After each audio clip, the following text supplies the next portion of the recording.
প্রিয় দর্শক মন্ডলী, আজকে আমরা 2024 লোকসভা নির্বাচনের পরে ভাঙড়ের মেলা ময়দানে দেখছি যে স্টেজ সাজানো হচ্ছে। তো সেই স্টেজটা কেন সাজানো হচ্ছে এবং কি উদ্দেশ্য, সে সম্পর্কে পুরো মূলত বিষয়টা ভাঙড়ের যুব নেতা রাজ্জাক খানকে পেয়ে গেছি।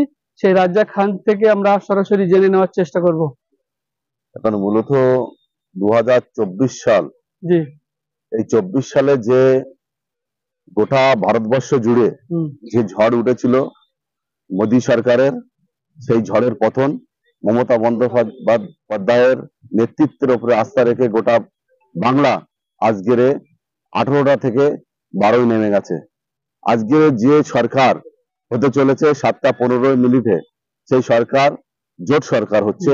মোদীর পতন হয়েছে, গোটা ভারতবর্ষের মানুষ দেখেছে। আর তার নেতৃত্ব গোটা ভারতবর্ষ জুড়ে তার নেতৃত্ব দিয়েছে মমতা বন্দ্যোপাধ্যায়। সেই মমতা বন্দ্যোপাধ্যায় অভিষেক বন্দ্যোপাধ্যায়ের প্রতি যেভাবে ভারতবর্ষের মানুষ আস্থা রেখেছিল, বাংলার মানুষ আস্থা রেখেছিল, আজকের অভিষেক বন্দ্যোপাধ্যায় দিল্লি যাওয়ার সাথে সাথে যেভাবে তাদেরকে স্বাগত জানিয়েছে, আমাদের গর্বে বুকটা ভরে যায় দেখলে এগুলো।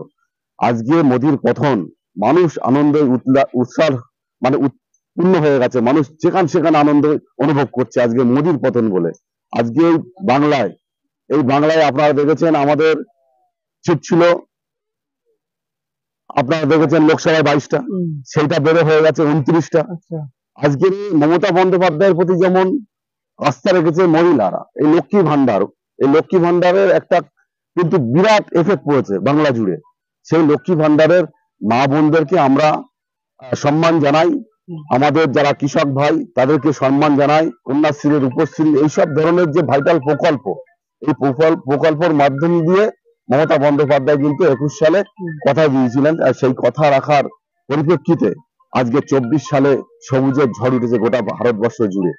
আজকের এই যে মঞ্চ, আমাদের নেতা, আমাদের অভিভাবক শওকত মোল্লা, এই মঞ্চ, এর আগে একটা মিটিং হয়েছিল এখানে, যেটা বারাক্ত বসে এসেছিল আমাদের রাজ্যের মন্ত্রী। এই মঞ্চ থেকে শওকত মোল্লা ঘোষণা রেখেছিলেন যে আমরা 24 সালে জেতার পরে ভাঙড় থেকে আমাদের ছায়ানিধি 2024 সালের যিনি ক্যান্ডিডেট ছিলেন, এখন তিনি আমাদের এমপি, সেই এমপি এখানে এসে গোটা মেলার মাঠে যে অশান্তির বাতাবরণ তৈরি হয়েছিল 23 সালে নির্বাচনে, রক্তে লাল হয়ে গিয়েছিল মেলার মাঠ, সেইটা আমাদের এমএলএ সাহেবের নির্দেশ অনুযায়ী সামনে মঙ্গলবারে একদম সবুজ হয়ে যাবে, এই মাটি আর দেখা যাবে না, সবুজ আবিরে। আমরা শান্তি চাই, আমরা উন্নয়ন চাই, আমরা অশান্তি চাই না ভাঙড়ের মানুষ। এই গুলি বোম আমাদের নেতা আমাদের বারবার বার্তা দেয় আমাদের কর্মীদের উদ্দেশ্যে যে আমরা ভাঙড়ের শান্তি প্রতিষ্ঠা করতে চাই এবং শান্তি চাই, কোনো গুলি বন্দুকের লড়াই নয়। মানুষের সঙ্গে ভালোবাসায়, মানুষের সঙ্গে ভ্রাতৃত্বের বন্ধন রেখে মানুষকে দলে টানতে হবে। আজকে সেই সামনে মূলত মঙ্গলবার, সেই মঙ্গলবারের জন্য এই মঞ্চ তৈরি হচ্ছে। আমাদের এমপি আসবেন, আমাদের অভিভাবক সাতগাছিয়া ভাঙড়ের অবজারভার, অনেক পূর্বের জনপ্রিয় বিধায়ক তথা রাজ্য তৃণমূল কংগ্রেসের সাধারণ সম্পাদক, শুধু সম্পাদক বললে হবে না, অভিষেক বন্দ্যোপাধ্যায় মমতা বন্দ্যোপাধ্যায়ের একজন গুরুত্বপূর্ণ বিধায়ক, যিনি আমাদের গর্ভে সঙ্গে আছেন ভাঙড়ে। আমরা মনে করি তো আমাদের একদম ভাঙড়ের ভবিষ্যৎ হিসাবে তিনি কাজ করছেন এবং আমরা ভাঙড়বাসী হিসাবে গর্বিত, এবং তারা নেতৃত্বের উপরে আস্থা রেখে আজকে ভাঙড় 81 থেকে 82 হাজার ভোটে আজকের আমরা ভাঙড় থেকে সায়নিধিকে লিড দিতে পেরেছি। আচ্ছা, একটা প্রশ্ন, গত বিধানসভা ভোটে এখান থেকে নওশাদ সিদ্দিকী জিতে গিয়েছিল প্রায় 50-60 হাজার ভোটে, 26 হাজার ভোটে। তো এবারে সেই ফল পাল্টে টোটালে মনে হয় আপনার ওই 70-80 হাজার ভোট পেয়েছে।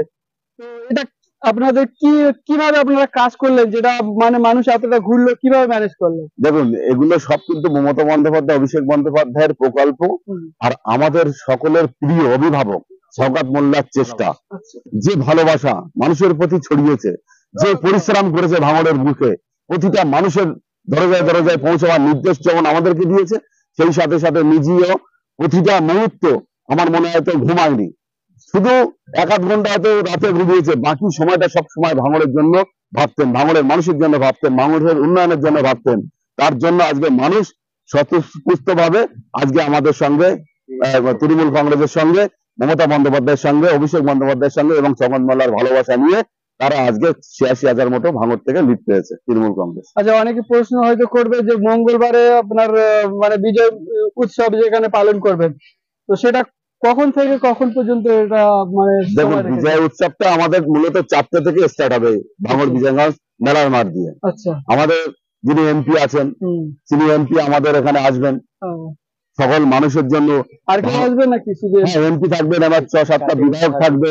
আমাদের সর্বোপরি আমাদের যিনি অভিভাবক তিনি থাকলে তো আমার মনে হয় আর কারো লাগে না। এরকম আমাদের মনের মধ্যে একটা জায়গা তৈরি হয়ে গেছে, যে স্পিরিট, টিম স্পিরিট, ভাঙড়ের যে একতা, ভাঙড়ের যে ঐক্য, ভাঙড়ের যে ভালোবাসা, ভাঙড়ের যে ভ্রাতৃত্বের বন্ধন যেভাবে তৈরি করেছে, যেভাবে গড়ে তুলেছে, সেটা শওকত মোল্লার দায় সম্ভব, অন্য কোনো নেতার দ্বারা হতে পারে না।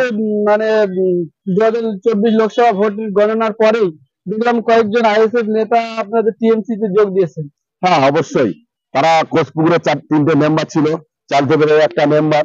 তারা নিশ্চিতভাবে উন্নয়নটাকে সামনে রেখে বলেছে, তারাও বক্তব্যের মাঝখানে বলেছে যে আমরা বিজেপিকে রুখতে গেলে একটাই মানুষের দরকার, সেটা মমতা বন্দ্যোপাধ্যায় ছাড়া কোনো কেউ বুঝতে পারে না। তাই আমরা মমতা বন্দ্যোপাধ্যায়ের উন্নয়ন আর শওকত মোল্লার ভালোবাসায় আমরা তৃণমূল কংগ্রেসটাকে জয়েন করছি। আচ্ছা। তো প্রিয় দর্শক মন্ডলী, অসংখ্য ধন্যবাদ।